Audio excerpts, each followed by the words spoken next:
चलिए साहब, चलिए चलिए।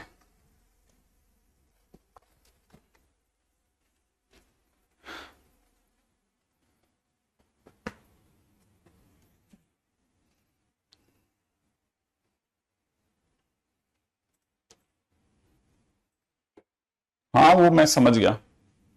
बोल देता हूँ। वो मैंने बोल भी दिया, एमओडी का लेक्चर जो है वो मैट्रिक्स में डाल रखा है। वो तभी मेरे को सुबह के टाइम पे कोई बच्चा भी बोल रहा था कि मैट्रिक्स पढ़ा रहे हो सर, मैट्रिक्स में ये सब कैसे चलता है।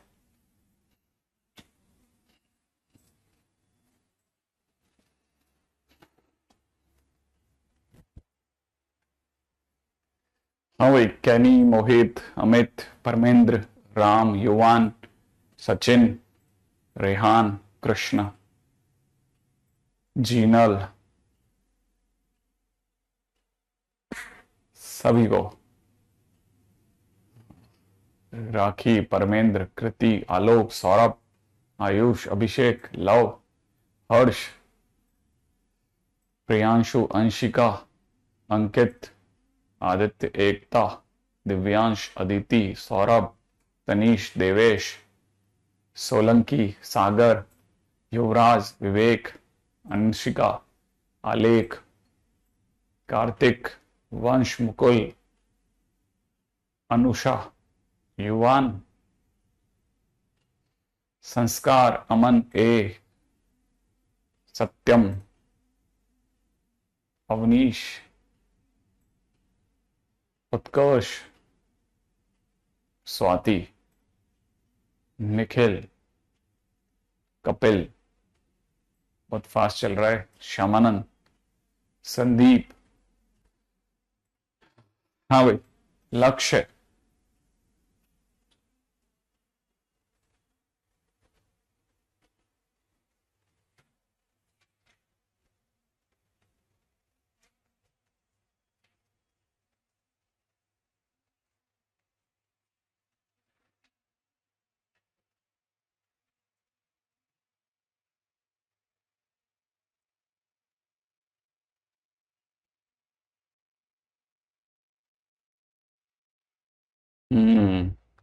कल मैं स्कूल जा सकता हूं।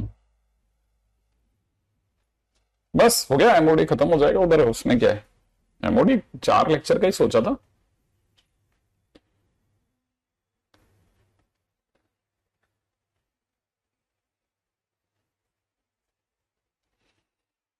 इससे ज्यादा क्या।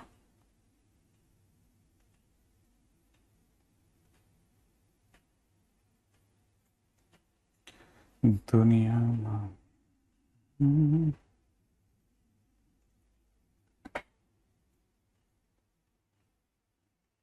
तो पिछली बार की हमारी बातचीत बगुला मेथड तक आ गई थी, याद है आपको।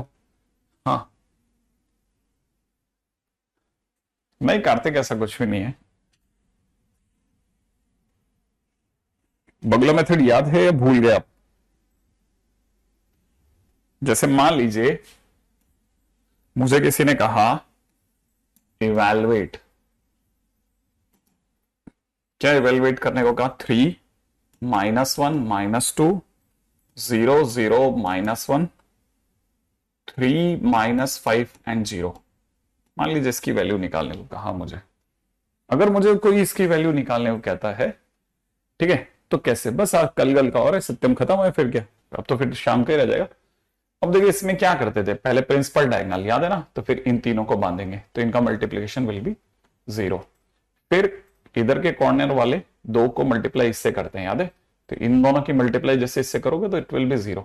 और सॉरी, पहले वाले का भी 0 है, ठीक है ना। हाँ, इन तीनों का प्रोडक्ट 0 प्लस फिर इन दोनों कॉर्नर वालों का इससे प्रोडक्ट, इन दोनों का इससे product will give me 0 again plus. अब इन तीनों का प्रोडक्ट है ना, कैसे, इन तीनों का, रेड है, ये वाली पार्टी तो यहां होगी ना, ये वाली तो इन दोनों का प्रोडक्ट इस वाले से अगर करेंगे तो ये दोनों का प्रोडक्ट, समझ रहे हैं आप, इन तीनों का प्रोडक्ट, इन तीनों का प्रोडक्ट करते ही मेरी तरफ से आंसर आएगा 3 माइनस, ठीक है।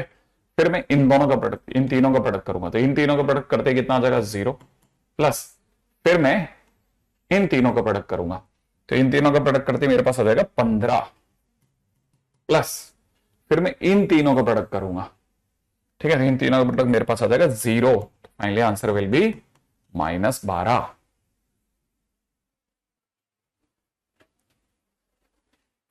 राइट, तो आंसर विल बी -12।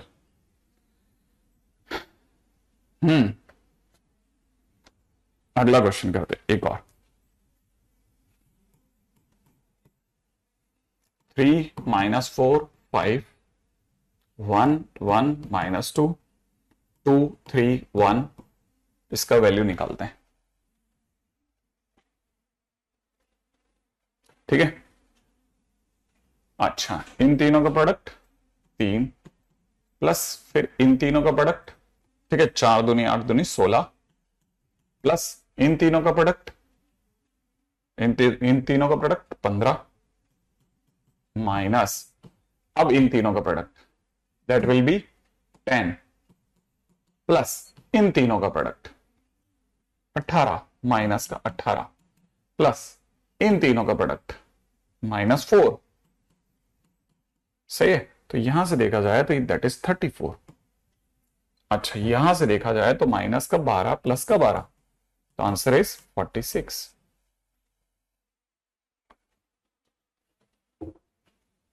हाँ बिल्कुल, ये डिटरमिनेंट है। जब भी ऐसी स्ट्रेट दो पैरेलल लाइंस होती हैं, ठीक है, तो हमेशा ऐसे ही होता है सॉल्व, ये डिटरमिनेंट है।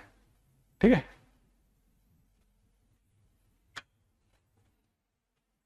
ठीक है, ओके। हाँ भाई, नेक्स्ट क्वेश्चन। ए के नाम पे दे रखा है, ठीक है, ए के नाम पे दे रखा है। हाँ सत्यम, समझ गए। 2b1 b² plus 1 b 1b2, ये अपना ए है, और बाजू में दे रखा है b is positive. Then question वाला कहता है minimum value of DETA, determinant of A divide by B is equal to question mark. ठीक है, हाँ भाई, अपने को डिटरमिनेंट वैल्यू पता है। चलिए फटाफट, हाँ सत्यम, ट्राई करिए आप ये वाला क्वेश्चन। क्या कहते हो, पहले इन तीनों का प्रोडक्ट कर लें? ठीक है, मैं तो हमेशा ऐसा करता हूं, देखो मैं ये चीज 2 बार लिख लेता हूं, 2b1 b² प्लस 1, फिर b1 b2, और फिर एक बार दोबारा लिख लेता हूं 2b1 b² प्लस 1 b, और इधर की तरफ जाएगा 1b2। लेकिन एक बात मुझे पता है, इन तीनों का प्रोडक्ट दैट इज, ठीक है, that is 4 times b² plus 1, ठीक है, प्लस फिर इन तीनों का product that is b² plus इन तीनों का प्रोडक्ट अगेन b², काम खत्म, माइनस अब इधर की तरफ से याद है ज्योमेट्रिकल डायगोनल का प्रोडक्ट, इन तीनों का प्रोडक्ट b² प्लस 1 प्लस इन तीनों का प्रोडक्ट दैट इज 2b², फिर इन तीनों का प्रोडक्ट अगेन 2b²। राइट है भाई, साफ दिख गया। इधर की तरफ 5b², इधर की तरफ 6b², एक b² बचेगा, यहां से बचेगा 4 और यहां से बचेगा 1, तो b² प्लस 3 बच रहा भाई मेरे पास। तो ये मेरा डिटरमिनेंट की वैल्यू आ गई। सब डिटरमिनेंट की वैल्यू b² प्लस 3 आ रही है मेरे पास, है ना भाई, मेरे पास में डिटरमिनेंट की वैल्यू b² प्लस 3 आ रही है। अब क्वेश्चन ने क्या मांगा है, अब क्वेश्चन की डिमांड है कि साहब हमें तो determinant of a divide by b बताओ। तो मैं क्या करूंगा, b² प्लस 3 मैं डिवाइड करता हूं b से, तो मैं अगर करूंगा तो मेरे को मिलेगा b प्लस 3/b। ऐसी शक्ल का मैक्सिमम या मिनिमम निकालने का जो सबसे बेस्ट मेथड होता है वो होता है am is greater than equal to gm। अगर मैं am is greater than equal to gm की बात करता हूं तो b प्लस में 3/b divide by 2 will be greater then under में इन्हीं का प्रोडक्ट, ये तीनों कट जाएंगे तो यहां से रह जाएगा b plus 3/b will be greater than equal to 2√3।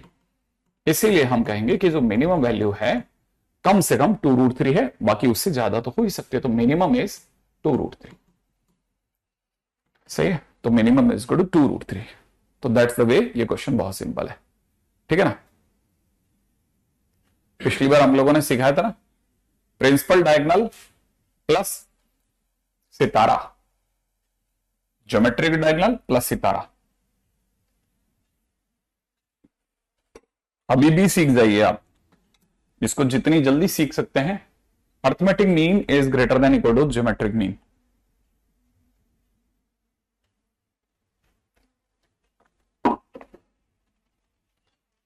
मान लो आपको ये वाला मेथड, ये वैसे 11th का प्रोडक्ट है, अगर आपने 11th में ये सब नहीं सुना तो बहुत अच्छा काम कर रहे हैं, ठीक है। अगर आपने 11th में नहीं सुना तो भी चलेगा। आप इसे z is equal to B plus 3/b मान लीजिए इसको, फिर dz बाई डी निकाल लीजिए। 1 माइनस 3/b², 1 माइनस 3/b² निकालिए, इसे 0 कीजिए, b² है ना, 3/b² इज इक्वल टू 1 आएगा, राइट है। इससे आपके पास में b की वैल्यू आ जाएगी प्लस माइनस √3, राइट है। अच्छा फिर क्या कीजिए, है ना, यही b की वैल्यू आप उठा करके इसमें रखिए, तो आपके पास में दो आंसर आएंगे। z की वैल्यू एक तो आ जाएगी √3 प्लस में 3/√3। तो जैसे इसको सॉल्व करोगे √3 प्लस √3 आएगा, √3 प्लस √3 इज 2√3, है ना, नेगेटिव से नेगेटिव वैल्यू आ जाएगी। मैं बगुला यूज करता हूं मैक्सिमम, ठीक है ना, मैक्सिमम टाइम पे बगुला यूज करता हूं, मैक्सिमम। अच्छा ठीक है, ये खैर मेंस 2019 का क्वेश्चन है, 2019 मेंस का क्वेश्चन है, तो it is a good question है। नेक्स्ट क्वेश्चन करते हैं, अगला क्वेश्चन। अगला क्वेश्चन है इन ट्राइंगल एबीसी। मैं डिटरमिनेंट में कहीं भी ऐसा नहीं कि आपने ये 11th में पढ़ रखा है या वो हो रखा है, मैं सब पूरी तरह से कोशिश कर रहा हूं कि आपके समझ में आए, ठीक है ना। 1CA यहां पे दे रखा है, 1BC इज इक्वल टू 0, और मैं इस चैप्टर की बहुत इंपॉर्टेंस जानता हूं। मैंने जैसा बोला था, अपने से सभी लोगों को अच्छे से पता होना चाहिए कि आप अगर 12th में हैं और कुछ दिनों के बाद में आप ही सबसे पहले विक्टिमाइज होंगे। क्यों? क्योंकि आप 12th भी देंगे और साथ में मेंस की तैयारी भी करेंगे, तो आपकी मेंस की तैयारी जो है वो नवंबर के अराउंड पूरी हो जानी चाहिए, क्योंकि नवंबर के बाद आप बोर्ड की तरफ ज्यादा टेंड करेंगे आई मस्ट से, है ना। तो जैसे आप बोर्ड के आसपास जाने लगेंगे तो उससे बहुत पहले आपको ये सब कंप्लीट करके रखने देना पड़ेगा। थोड़ा फास्ट भी चलना पड़ेगा, थोड़ा समझदारी से भी चलना पड़ेगा, अभी से चीजों को इकट्ठा करके रखना पड़ेगा, ताकि 3 महीने या 4 महीने का ब्रेक लेने के बाद जब आप तुरंत एग्जामिनेशन में उतरें उस समय पे आपके लिए तकलीफ ना चालू हो जाए। ध्यान रख लेना, क्यों? क्योंकि सडनली होगा ये 12th के अंदर, और ऐसा हुआ और आप परेशान होंगे, फिर आप ये नहीं कहिएगा कि नहीं बताया, तो मैं तो बता के चल रहा हूं। तो चीजों को अभी से संभालना चालू करें, एक है ना, ऐसे समझे मैट्रिक्स एंड डिटरमिनेंट के, मैं जैसा बोलता आया हूं 2 से 3 क्वेश्चन आते हैं। अगर आप मैट्रिक्स एंड डिटरमिनेंट की बात करेंगे तो मैट्रिक्स एंड डिटरमिनेंट के 2 से 3 क्वेश्चन हर साल आ रहे हैं, ठीक है ना। सेम वे अगर बाय द वे आप कॉनिक सेक्शन की बात करेंगे तो भी उसमें भी 3 चैप्टर है, उसमें भी 2 से 3 क्वेश्चन हर साल आते हैं। इसमें आपके लगभग 10 से 12 दिन का लेक्चर है, ये तकरीबन 16 से 17 दिन का लेक्चर है। तो ये आपके ऊपर डिपेंड करता है, इसकी कॉम्प्लेक्सिटी से कम नहीं करते, 3 गुना ज्यादा है। तो अगर आप ध्यान से देखेंगे तो ये 3 गुना ज्यादा टफ है, टाइम भी ज्यादा लेता है, और क्वेश्चंस भी लगभग उसके आसपास ही आके गिरते हैं। तो थोड़ा भी समझदार व्यक्ति जो होगा ना, वो इसमें जान लगा देता है, उसको पता है मैट्रिक्स एंड डिटरमिनेंट में निकाल सकता हूं। तो मैट्रिक्स एंड डिटरमिनेंट की क्या इंपॉर्टेंस है ना, वो आप कोई भी, मतलब आपको शायद थोड़ा कम समझ में आए तो आप अपने किसी ड्रॉपर भैया की सलाह लेना, वो आपको ज्यादा अच्छे समझा देंगे कि जाकर देखा जाए तो दोनों के अंदर किसका वेटेज किसके लेवल पे चलता है।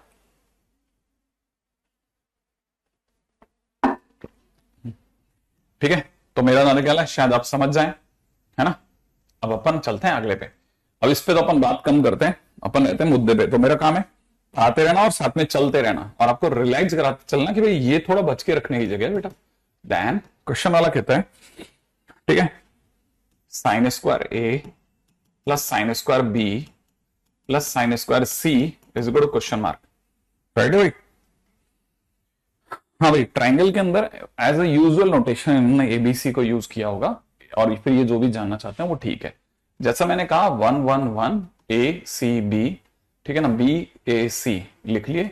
एक बार और लिख देता हूं, 1 1 1 ए सी बी बी ए सी आपने लिखा, ठीक है। लिखने के बाद में प्रिंसिपल डायगोनल का मल्टीप्लीकेशन बी सी प्लस, ठीक है ना, इन तीनों का multiplication is A C plus इन तीनों का multiplication is A B, right है। ये काम खत्म हो गया, माइनस। अब अगर देखा जाए तो ये वाला, अरे सॉरी, मैंने प्रिंसिपल, मैं उल्टी साइड से देख रहा हूं तो मेरा इमेज दिख गई सबकी, आप समझेंगे नहीं, ठीक है।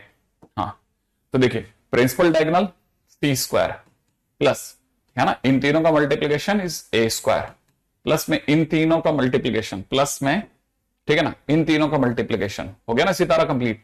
तो अगर देखा जाए तो इन तीनों का multiplication is B square minus, अच्छा, geometrical diagonal is B C plus इन तीनों का multiplication is A B plus में इन तीनों का मल्टीप्लीकेशन इज AC। ये हो रहा है, ये मेरा क्या आया, डिटरमिनेंट की वैल्यू माने डेल्टा आ गया। अच्छा, अब कमाल की बात सुनिएगा, इसमें अच्छी बात क्या है, इसमें अच्छी बात यह है कि ये 0 दे रखा है।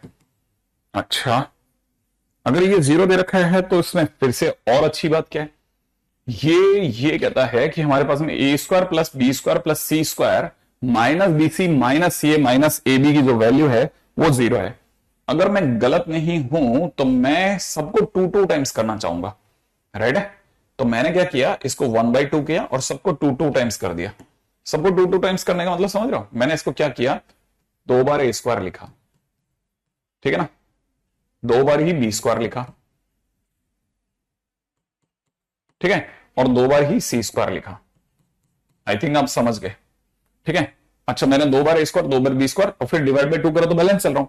वैसे ही सब में 2 बार है, तो यहां पे माइनस का 2ab लिख डाला, माइनस में यहां पे 2ac लिख डाला और माइनस का 2bc यहां लिख दिया, इक्वल टू 0 कर दिया। और उम्मीद है सभी को दिख गया होगा कि ये 1/2 तो चल ही रहा है, और ये अपनी तरफ से यहां से लेके यहां तक a माइनस बी का होल स्क्वायर हो गया। ओ अच्छा, और ये यहां से लेके यहां तक a माइनस सी का होल स्क्वायर आ गया है ना, पास वाला बन गया b माइनस सी का होल स्क्वायर इक्वल टू 0। और ये तीनों पॉजिटिव नंबर्स का सम 0 आ रहा है, इसका मतलब ये तीनों एक साथ 0 हो गए, माने a माइनस बी 0 हो गया और उसी टाइम पे a माइनस सी 0 हो गया और उसी टाइम पे b माइनस सी 0 हो गया। इससे साफ पता चल गया a बराबर b बराबर c है, माने हमारा जो ट्रायंगल है उसमें तीनों साइड से इक्वल है। अगर तीनों साइड से इक्वल है तो तीनों एंगल भी इक्वल होंगे, तो angle A angle B angle C भी इक्वल है, और तीनों अगर इक्वल हैं तो 60 डिग्री हो गया। इसका तो जो हमारा क्वेश्चन था उसकी demand sine square 60 degree plus में साइन स्क्वायर 60 डिग्री प्लस में साइन स्क्वायर 60 डिग्री ने पूरी कर दी। तो ये अगर आप जानते हैं तो ये बन गया 3/4, ये भी बन गया 3/4, ये भी बन गया 3/4। फाइनली हमारी तरफ से आंसर इज 9/4। तो ये 9/4 इज द राइट आंसर। बहुत ही अच्छा क्वेश्चन है, सिंपल एंड गुड। हाँ,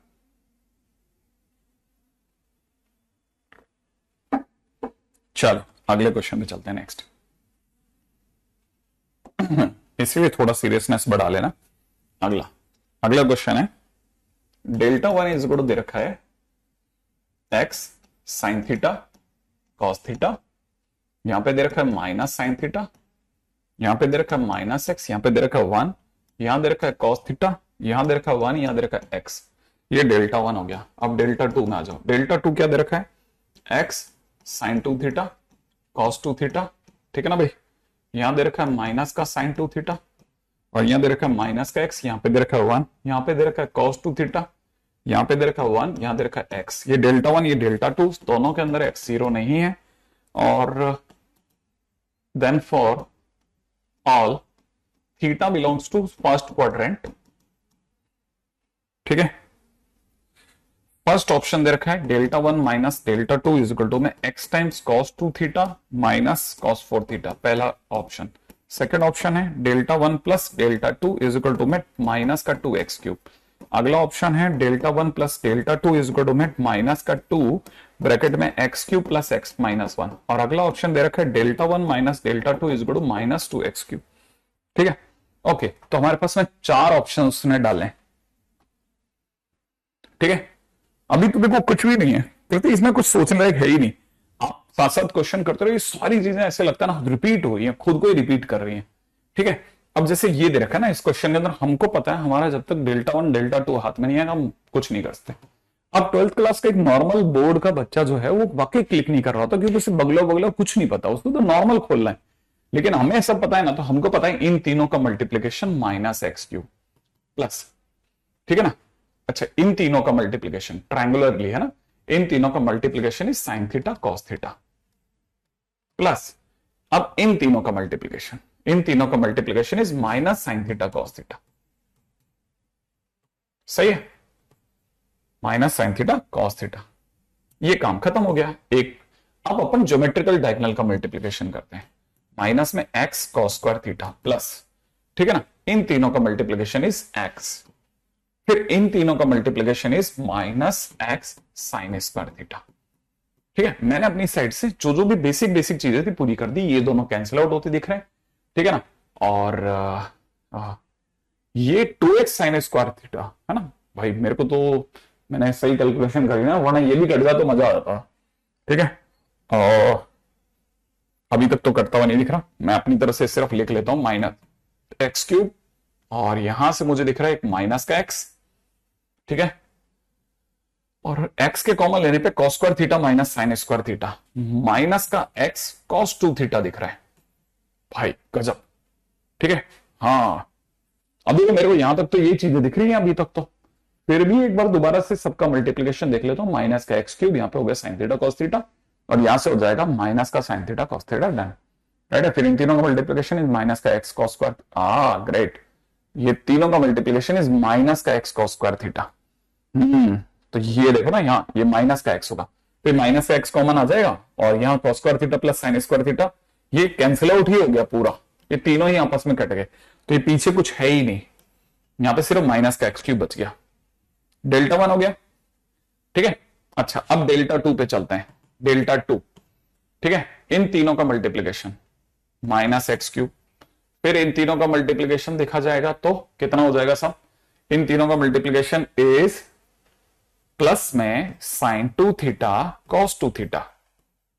ठीक है, प्लस फिर इन दोनों के पैरेलल का और कॉर्नर का मल्टीप्लीकेशन, इन तीनों का multiplication will give me minus sine 2 theta cos 2 theta.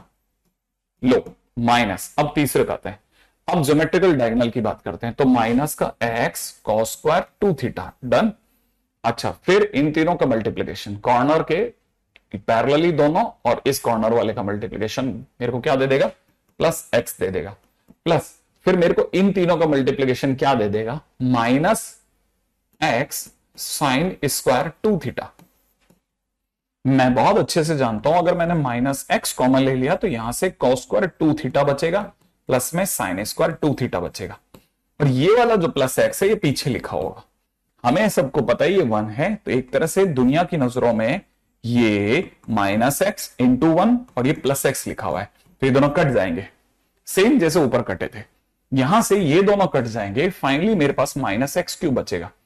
अब मैं इन दोनों को जोड़ना प्रेफर करूंगा, तो डेल्टा 1 प्लस डेल्टा 2 करते ही मेरे पास माइनस का 2x क्यूब आ जाएगा, और ये मेरा आंसर हो जाएगा। राइट है, ये अगला 2019 मेंस का क्वेश्चन। ठीक है, एक और मेंस का क्वेश्चन, बिल्कुल delta 1 plus delta 2 is equal to minus 2x cube. सही है, देखिए तो अगर देखा तो ये एक और मेंस का क्वेश्चन। अब यहां से कुछ चीजें क्लियर हो गई, जिनको टाइमली है ना डिटरमिनेंट की वैल्यू निकालना आता है, दे विल प्रिवेल, वो आगे बढ़ेगी कंपैरेटिव टू एनी अदर। इसीलिए जब मैंने वो बगला मेथड बताया था, उसके बाद से हम उस पर भी काफी काम कर रहे हैं, आज भी कर रहा हूं मैं, है ना। आज भी आते ही हम लोगों ने सबसे पहले वापस उसी को ट्रायल मारा था। फिर भी अगर किसी को नहीं आ रहा, ठीक है ना, एक और मैं लास्ट ट्राई कर लेता हूं। ठीक है, कि क्या करना है बेटा, इसको समझ ले, ए बी सी है ना, D E F G H I, मान ले ऐसा लिखा है, तुझे सिर्फ इतना सा करना है, 2 ब्रैकेट खोल दे। ठीक है, फिर इसी चीज को एक बार और लिख ले मन में। मैं इसलिए लिख रहा हूं क्योंकि इसी में सब कचरा कर दिया तो दिखेगा भी नहीं तेरे को, इसलिए लिख रहा हूं मैं D E F G H I. Right है, पहला प्रिंसिपल डायगोनल का मल्टीप्लीकेशन ए ई आई, प्लस इन तीनों का मल्टीप्लीकेशन, ठीक है, बी जी एफ है ना, जी एफ बी, प्लस इन तीनों का मल्टीप्लीकेशन।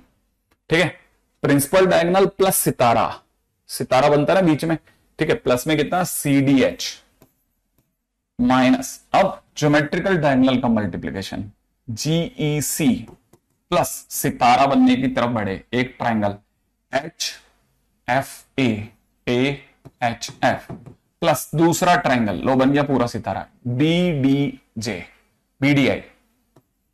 बस इतना से काम करना होता है।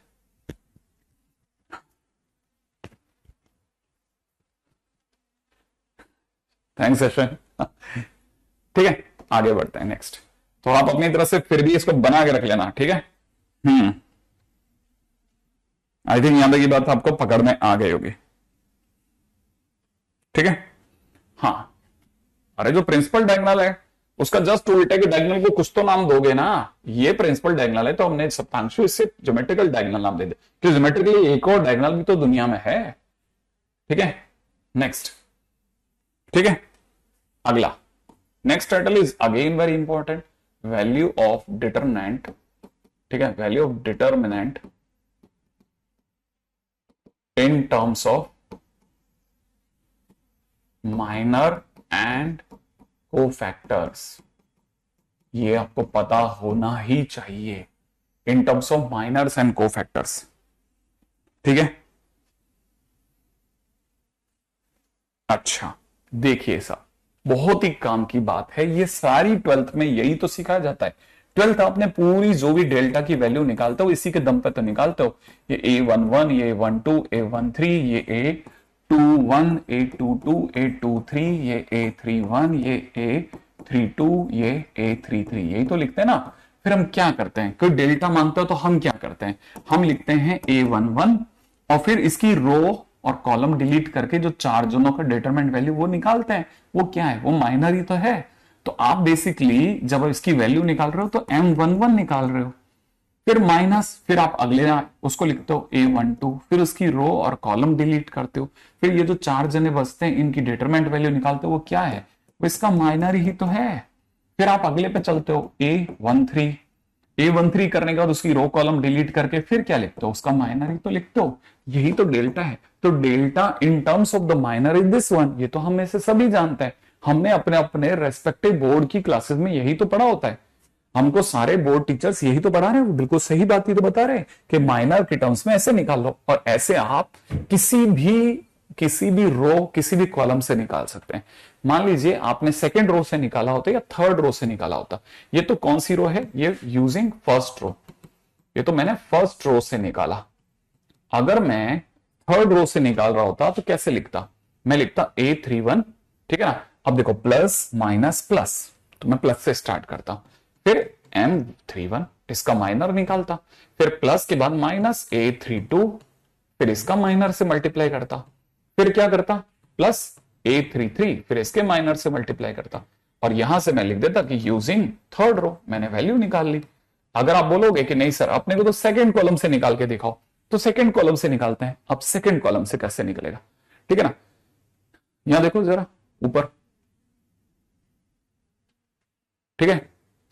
अगर देखोगे ना तो सेकंड कॉलम से, सेकंड कॉलम ये वाला है ना, सेकंड कॉलम से देखो प्लस फिर माइनस, तो अब की बार आप लिखोगे माइनस A12, माइनस से शुरू करोगे, माइनस से याद है ना, प्लस माइनस, तो माइनस से शुरू करोगे तो माइनस A12 मल्टीप्लाइड बाई इसका माइनर, फिर अगला प्लस A22, फिर इसका माइनर, राइट है, फिर माइनस A32 और उसका minor.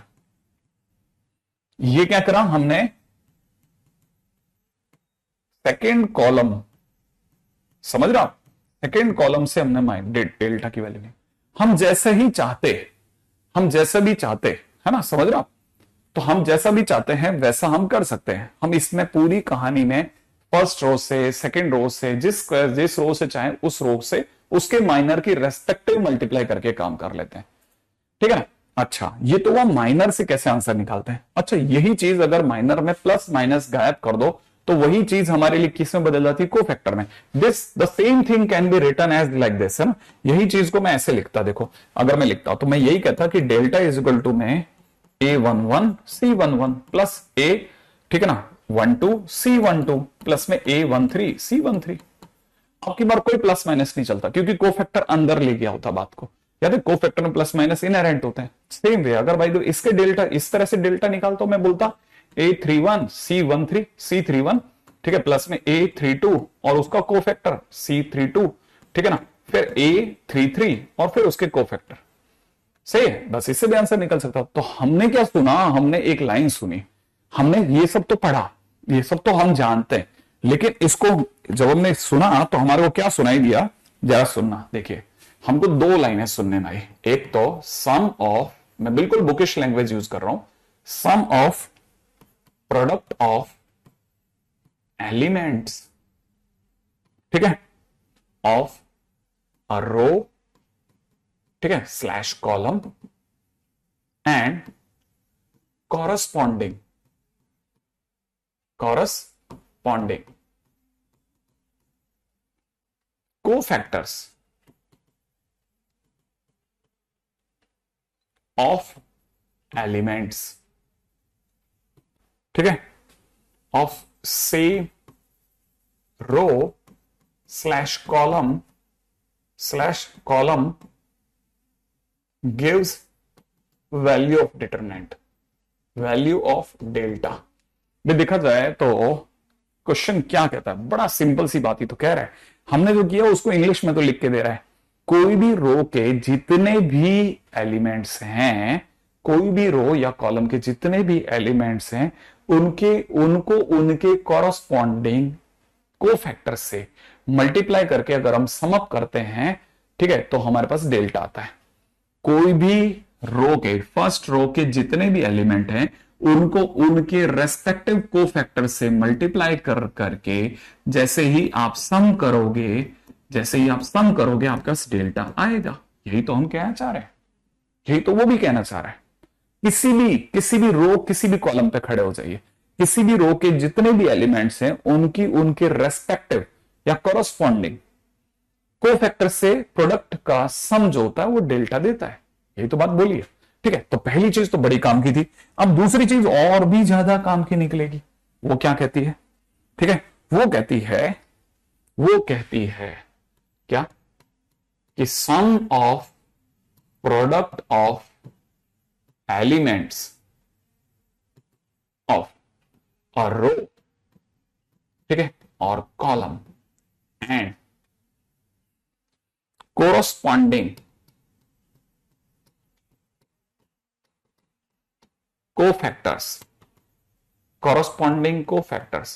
of elements of any other row gives value 0। ये बड़ी गजब की बात बोल गया। ये क्या कह रहा है, ठीक है, ये कह रहा है कि अगर गलती से, है ना, इसी लाइन को समझना, इसी को दोबारा समझा रहा हूं, अगर गलती से मैंने A11 लिखा होता, A12 लिखा होता, A13 लिखा होता, और मैंने इसके कोफैक्टर नहीं लिए होते, मैंने C11, C12, C13 नहीं लिए होते, मैंने किसी भी दूसरी रो के कोफैक्टर ले लिए होते, जैसे मैंने सेकंड रो के C21, C22, C23 ले लिया होता, और अब मैं प्रोडक्ट करके जैसे ही जोड़ूंगा मेरा आंसर अब 0 आ जाएगा। माने अगर अपने ही कोफैक्टर से प्रोडक्ट का सम मिलेगा तो डेल्टा दिलाएगा, अगर भाई किसी और रो के कोफैक्टर से प्रोडक्ट का सम करेगा तो 0 भी दिलवा देगा। बहुत ही सिंपल है, बहुत ही काम की चीज है। तो पहली चीज तो ये बहुत गजब है, ठीक है। तो पहली चीज तो यहां तक की बात समझने की जरूरत है कि ये एक गजब चीज है जिसको समझना जरूरी है। अपने ही रो के, अपने ही कॉरस्पॉन्डिंग कोफैक्टर से मल्टीप्लीकेशन का सम डेल्टा दिलाता है। किसी और रो से, अगर किसी और रो के कोफैक्टर से खुद का सम अप करवा दोगे तो आंसर 0 भी दिलवा देगा। ये भी बहुत कमाल की चीज है। तो हमारे पास में दो बहुत बेहतरीन बातें निकल के सामने आती हैं जो कि बहुत काम की हैं according to the questions, right है। अब जरा चलते हैं आगे, ठीक है। क्या ऐसा सर सच में होता है? सीरियसली होता है, आप ट्राई कर सकते हैं, ठीक है। उम्मीद है आप में से कोई भूला नहीं होगा कि कोफैक्टर क्या होते हैं, माइनर क्या होते हैं। हम इस पर already we have taken a lecture, ठीक है ना। आगे बढ़ते हैं, नेक्स्ट क्वेश्चन है हमारे पास, ठीक है। डेल्टा इज इक्वल दे रखा है P Q R X Y Z, right है। आगे दे रखा है A B C, ठीक है। फर्स्ट ऑप्शन है X M21 minus Y M22 plus में Z M23, ठीक है। सेकंड दे रखा है A C11 प्लस में B C12 प्लस में दे रखा है C C13 is equal to 0, ठीक है। And this is equal to delta, ठीक है। C दे रखा है X C21 माइनस में Y C22 प्लस में Z C23 is equal to 0, Z C23 is equal to 0, ठीक है। इज इक्वल टू डेल्टा दिया है,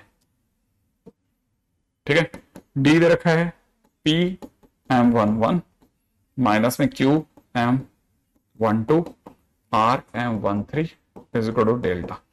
हाँ, अब जरा सुनिएगा, बड़े ध्यान से सुनना, ठीक है, ठीक है, बड़ा ध्यान से, बड़ा ध्यान से, नहीं रैंडमली क्या, नथिंग रैंडम, ये वेरी श्योर है। हाँ भाई, अब जरा चारों ऑप्शंस पे आपने विचार व्यक्त करो, बताओ कौन सा सही है।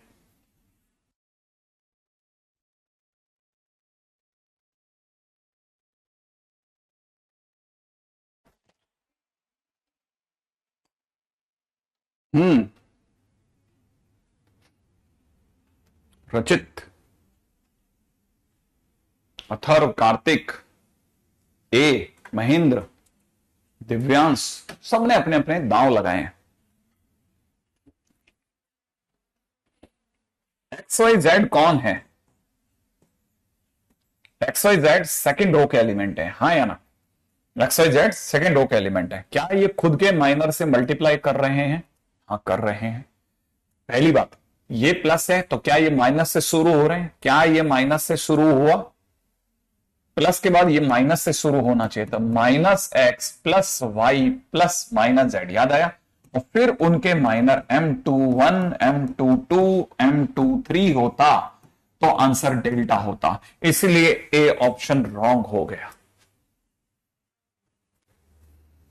उम्मीद है ए क्या गलत होना तो दिख गया, ठीक है। अब देखते हैं सी के ऊपर बात करते हैं। सी पे आ जाओ। एक्स वाई जेड हमारे पास में सेकेंड रो के एलिमेंट हैं, परंतु को फैक्टर के साथ प्लस माइनस नहीं लगता है। को फैक्टर के साथ प्लस माइनस लगाना रॉन्ग है। को फैक्टर के साथ हमेशा प्लस प्लस वो ऑब्जॉर्व करके आते हैं, इसीलिए सी ऑप्शन भी गलत हो गया। अब आ जाओ बी पे। एबीसी कौन है? थर्ड रो के एलिमेंट है। एबीसी के साथ सब में प्लस प्लस भी है, और क्या एबीसी के साथ उसी के कोफैक्टर लग गए या फर्स्ट रो के कोफैक्टर लगे? अरे ये तो फर्स्ट रो के कोफैक्टर हैं। फर्स्ट रो के कोफैक्टर अगर थर्ड रो के एलिमेंट के साथ प्रोडक्ट करके सम अप होंगे तो आंसर 0 दिलाएंगे, माने बी ऑप्शन सही है। अब आइए डी पे। डी के लिए क्या ख्याल है? P Q R first row element, बिल्कुल प्लस से शुरू हुए हैं, प्लस माइनस प्लस और अपनी ही माइनर से गुणा हो रहे हैं, इसलिए डेल्टा दिलवाएंगे, इसलिए डी ऑप्शन भी सही है।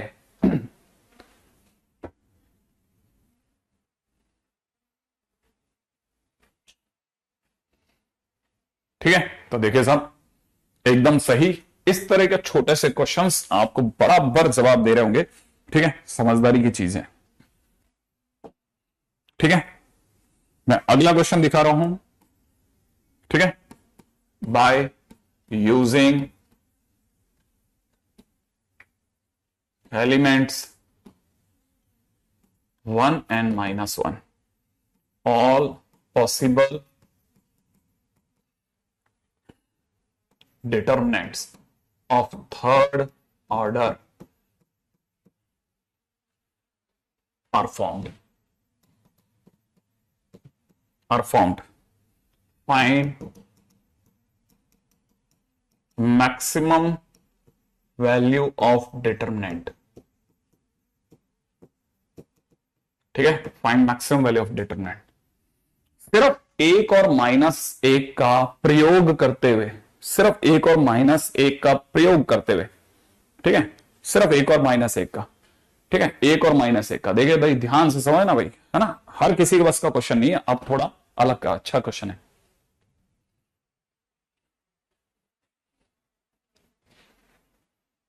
सिर्फ एक और माइनस एक का यूज करना है, ठीक है। और क्वेश्चन वाला ही कह रहा है कि ज्यादा से ज्यादा कितनी डिटरमिनेंट की वैल्यू ला दोगे। पहली बात, इस पूरी कहानी में जो फंडामेंटल लगने वाला है वो बड़ा इंटरेस्टिंग है। वो ये कहता है कि अगर आप कभी भी, है ना, जैसे मान लीजिए आपने डेल्टा निकाला, ठीक है, एबीसी, या इसको लिख लेते हैं A1, ऐसे ले लेते हैं, देखो जरा ध्यान से, आपके लिए ज्यादा सही रहेगा। A1, A2, A3, यहां पे ले लेते हैं B1, B2, B3, और यहां ले लेते हैं C1, C2, C3, ठीक है ना, ऐसा। अब मान लेते हैं, मैं इसी को दोबारा लिख देता हूं, A1 B1 C1 A2 B2 C2, फिर मैं पहले तीन को प्रोडक्ट करता हूं तो कितना मिलेगा, A1 B2 C3 मिला, प्लस फिर अगले तीन को प्रोडक्ट करते हैं तो क्या मिल रहा है, A2 B3 C1 मिल रहा है, सही है। फिर अगले तीन का प्रोडक्ट करते हैं तो कितना मिल रहा है, A3 B1 B2 मिल रहा है, B1 C2 मिल रहा है, राइट है। फिर माइनस, अब मैं उल्टे से तीन को बांधता हूं तो मेरे को क्या मिल रहा है, A3 B2 C1 मिल रहा है, प्लस अगले तीन को बांधता हूं तो क्या मिल रहा है, A1 B3 C2, फिर अगले तीन को बांधता हूं तो क्या मिल रहा है, A2 B1 C3, ये मिल रहा है भाई मेरे को। और ये मेरे क्या दे रहा है, डेल्टा दे रहा है।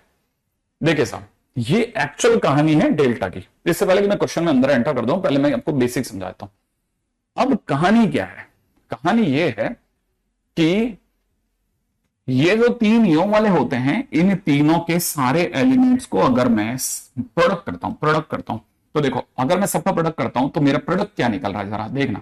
मैं ये प्लस नहीं देख रहा, मैं इनटू देख रहा हूं।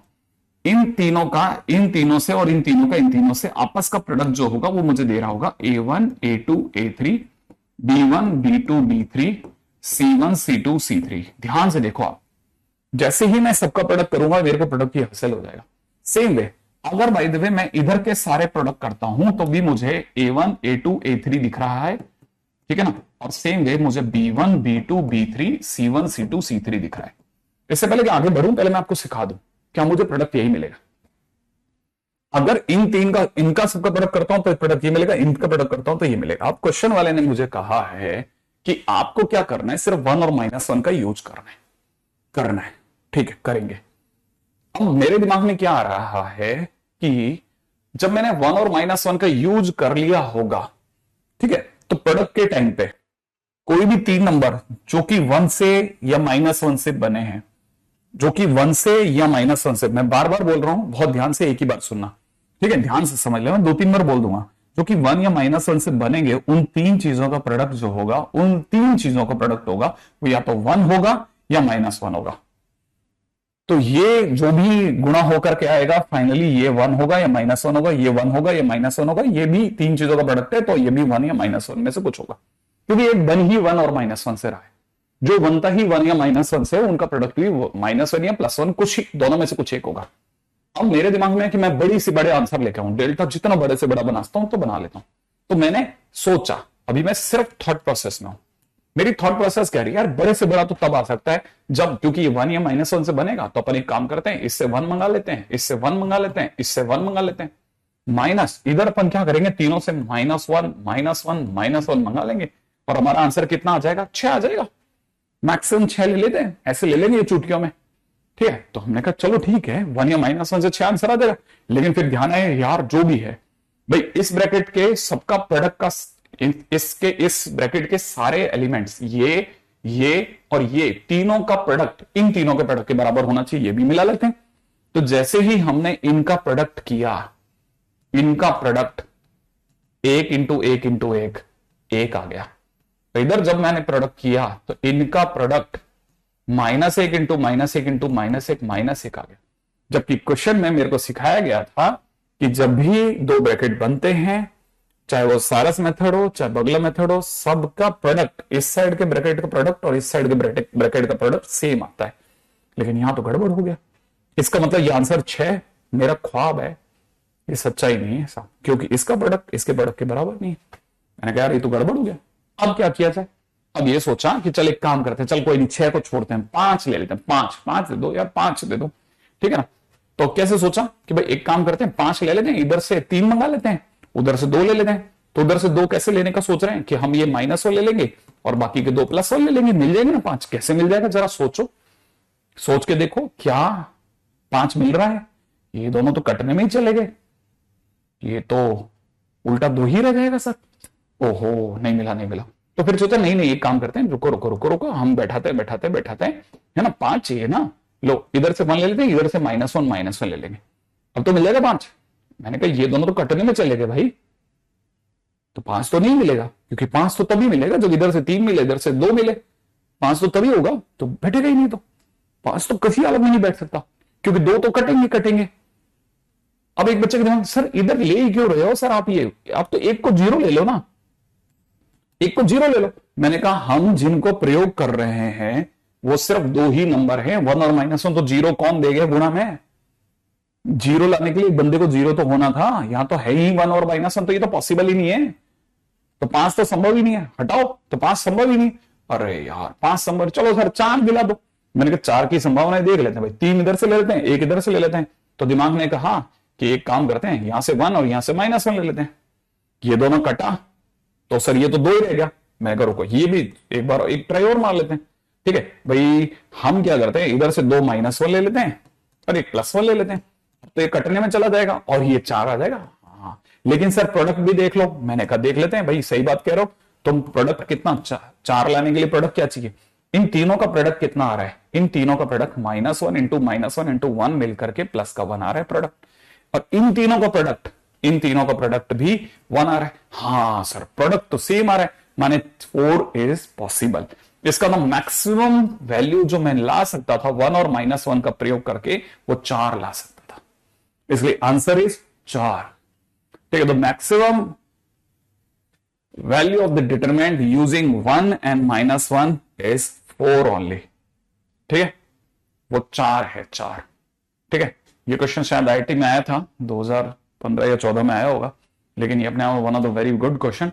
सोचने के लिए बहुत सारी संभावना देके गया कि वैल्यू ऑफ डिटरमिनेंट पे भी they can create such a good question की पूछे मत। ठीक है, अच्छा, अरे हम सिखा रहे, पैसा दिए इसलिए बेटा सत्यम, तुमने सीखने के लिए दे रखा है। अब देखो, मान लो कि सर ये मिनिमम कितना दे सकता है, मैक्सिमम तो चलो सर दे गया, मिनिमम कितना दे सकता है? मिनिमम तो -6 दिला दो सर। ठीक है, हम मिनिमम पे आते हैं। मिनिमम कितना देगा? मान लो क्वेश्चन में ये पूछा गया होता, मिनिमम कितना देगा? तो डेल्टा में आते हैं भाई, मिनिमम के लिए एक काम करते हैं, तीनों से -1 ले लेते हैं और इधर तीनों से +1 ले लेते हैं सर। इधर तीनों से +1 ले लेते हैं, ये 1, ये 1 और ये 1। मैंने कहा प्रोडक्ट देख लेना, इसका प्रोडक्ट तो -3 आ रहा है, इसका प्रोडक्ट जो है वो 3 आ रहा है। नहीं, पॉसिबल ही नहीं है, हटाओ, रॉन्ग केस हो गया।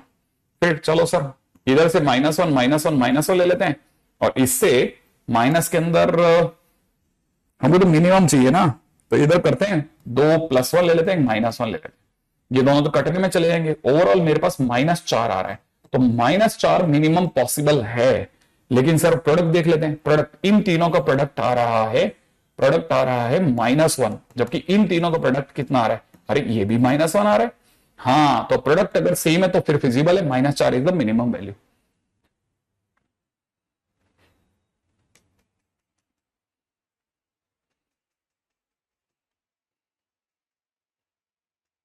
हमारा प्रोडक्ट कभी भी 3 नहीं आया। ठीक है,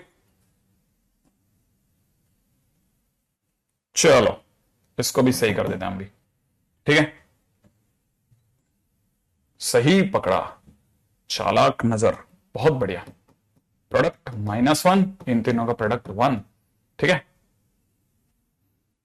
सही है, ओके। तो फिलहाल अगर देखा जाए तो it was a good question. तो ये ऐसे भी एडवांस का क्वेश्चन था, तो इसका बुरा भला कहना या ऐसे कम का कहना तो वैसे ही कोई समझदारी नहीं है।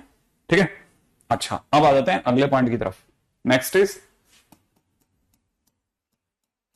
Properties of determinants. पहली property, determinant value of upper triangular और lower triangular matrix is equal to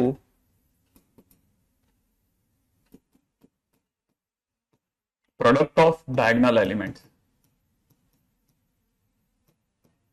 पहली प्रॉपर्टी। तो कहने का क्या मतलब है? कहने का ये मतलब है कि अगर कल को कोई नहीं नहीं नहीं नहीं ऐसी इतनी क्यों संभावना सोच रहे अपन। ठीक है, नेक्स्ट। ठीक है, सिंपल सी बात है, अगर कल को किसी ने मान लीजिए आपको ABC 0 DE 0 0 0 F दे दिया है ना, तो हमारे को पता है ये कौन सा ट्रायंगुलर है, क्योंकि नीचे 0 है इसलिए अपर ट्रायंगुलर है। ठीक है ना, तो ये अपर ट्रायंगुलर है। अगर ये अपर ट्रायंगुलर है तो इसका जो भी, जब भी आप डेल्टा निकालोगे तो डेल्टा विल कम इन तीनों का product ADF। Will be the answer. ये पहली प्रॉपर्टी है। सेकंड प्रॉपर्टी में आ जाओ। सेकंड प्रॉपर्टी है ना भाई, फटाफट से। सेकंड प्रॉपर्टी कहती है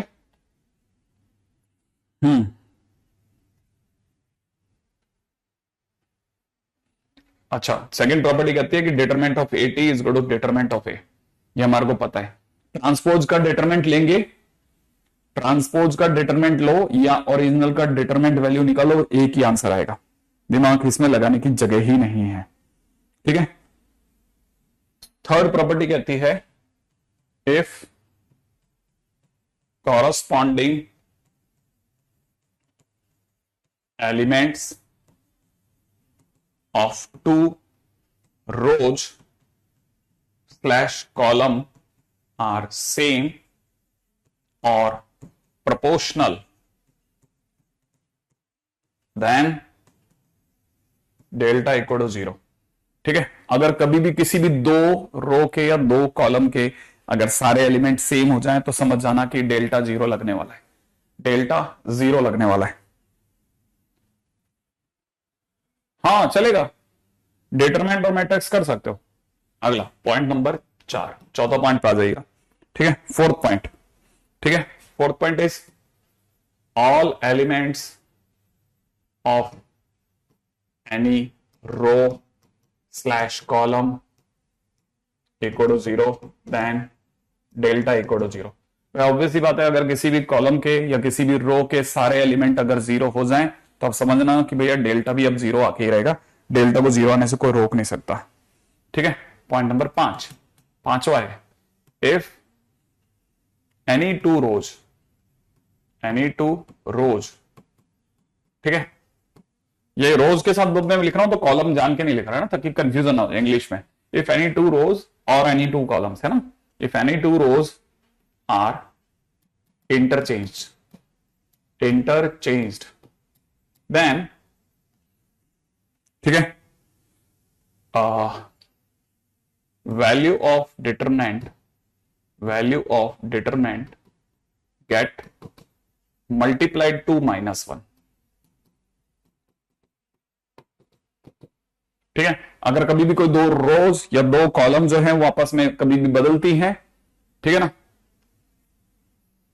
कभी भी दो रोज या दो कॉलम आपस में इंटरचेंज होती है तो डेल्टा की वैल्यू -1 से मल्टीप्लाई हो जाती है। ठीक है। माइनस डेल्टा हो जाती है, माइनस डेल्टा हो जाती है।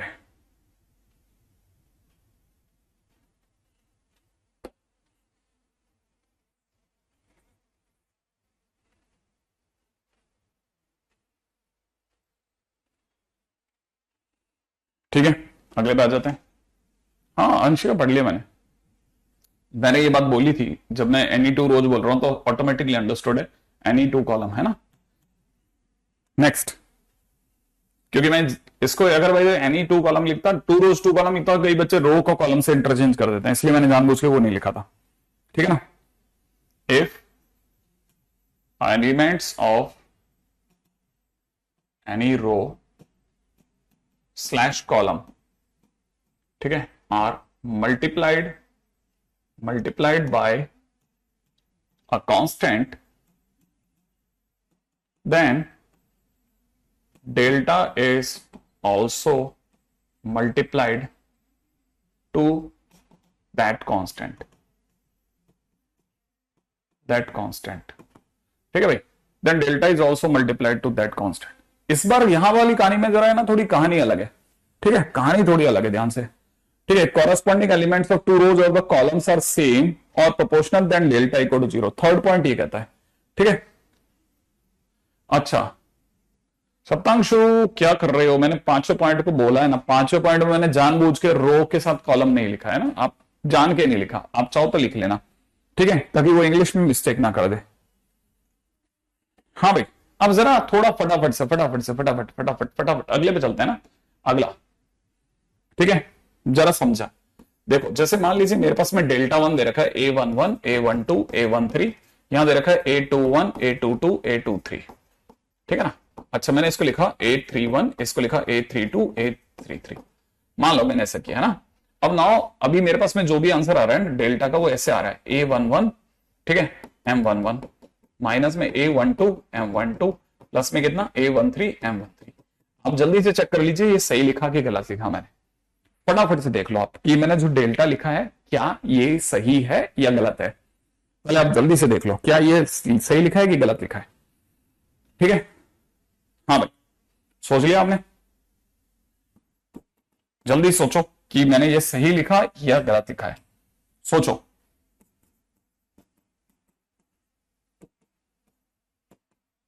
हाँ भाई सोच लिया, सही लिखा है कि गलत लिखा, क्या मैंने डेल्टा सही लिखा है? सही लिखा ना, ग्रेट ग्रेट। अच्छा देखो, तो ये अगर मैंने सही लिखा है, अब मैं क्या कर रहा हूं, फर्स्ट रो के जितने भी एलिमेंट है ना जो मैंने ऊपर यूज किए थे उनकी किसी कांस्टेंट से मल्टीप्लाई कर देता हूं, और बाकी A12 A22 सॉरी A21 है ना, A21 A22 A23, ठीक है ना, A31 A31 A32 A33 को मैं टच नहीं कर रहा। अब क्या करता हूं, इधर की तरफ डेल्टा में जो लिखा था KA11 इसी के इसके माइनर से मल्टीप्लाई करता हूं ना, M11 KA2 की इसके माइनर से मल्टीप्लाई करता हूं, ठीक है ना, M12 प्लस के अंदर KA13 की इसके माइनर से मल्टीप्लाई करता हूं KA13। आप बोलो तो K कॉमन ले लेता हूं, अंदर की तरफ जो बच रहा है ये डेल्टा डैश है, क्योंकि मैंने K से मल्टीप्लाई किया तो कुछ डेल्टा डैश बन गया। अब जो डेल्टा डैश बन गया उसमें अंदर क्या बच रहा है, A11 M11 बचा, माइनस में A12 M12 बच रहा है, यहां से बच रहा है A13 M13 बच रहा है ना भाई। सोचो ये क्या था, ये तो हमारा पिछला वाला डेल्टा था, तो इसका मतलब ये कि जो डेल्टा डैश आया वो क्या आया, पिछले वाले का K टाइम्स आ गया। माने मैंने एक रो की अगर K से मल्टीप्लाई करी तो वो पिछले वाले का K गुना हो गया। तो मतलब मैं किसी भी कांस्टेंट की किसी भी रो के सारे एलिमेंट से अगर गुणा करूंगा तो जो नई डिटरमिनेंट बन के मेरे पास आएगी वो पिछले वाले की K टाइम्स हो जाएगी। ये तो मेरे को लिखना था और ये मैंने प्रूफ कर दिया, प्रूफ हो गया है ना, तो ये बहुत अच्छी चीज है। तो ये तो हुआ एक और, तो ये तो इसका प्रूफ हो गया, प्रूफ ऑफ 6, छठे पॉइंट का प्रूफ हो गया। माने किसी भी कांस्टेंट के सारे एलिमेंट्स की किसी कांस्टेंट से गुणा कर दो और फिर मजे लो, है ना, पूरी आपकी जितनी भी वैल्यू ऑफ डिटरमिनेंट है वो पिछले वाले की K टाइम्स हो जाती है ना भाई। ओके अच्छा, अब आगे बढ़ जाते हैं।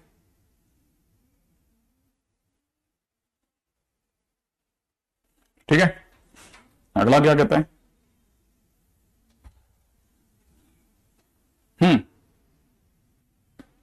अगला है एक छोटा सा क्वेश्चन। क्वेश्चन में देखा है वैल्यू ऑफ डिटरमिनेंट बताओ, वैल्यू ऑफ डेल्टा क्या भाई, क्या चाहिए इसे, 4 8 20 और यहां दे रखा है 3 4 9, यहां दे रखा है 6 12 30। हाँ भाई जल्दी बताइए वैल्यू ऑफ डेल्टा बताओ, क्विक से ना वैल्यू ऑफ डेल्टा बताओ, आपकी चॉइस फटाफट से। नहीं मैट्रिक्स के अंदर अपन वैल्यू यूज ही नहीं करते ना वंश, तो वहां जरूरत नहीं पड़ती, मैट्रिक्स में जरूरत ही नहीं पड़ती इन सबकी। हाँ भाई जल्दी,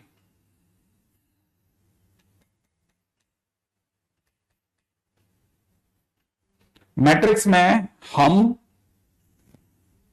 सब जब भी किसी कांस्टेंट की मल्टीप्लाई करते हो तो सबसे करनी पड़ती है।